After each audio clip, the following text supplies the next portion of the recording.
দূর আকাশের সৌন্দর্য, কত সুন্দর প্রকৃতির সৌন্দর্য মিশে রয়েছে।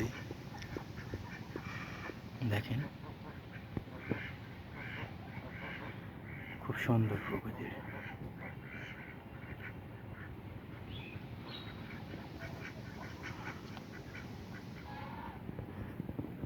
অনেক সুন্দর না? ছোটখাটো একটা ফার্ম, চারদিক দিয়ে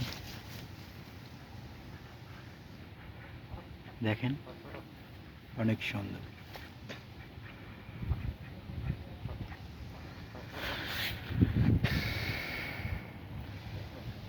চতুর্পাশে ঘিরে দেওয়া রয়েছে যাতে বের হতে না পারে, দেখতেই পারতেছেন।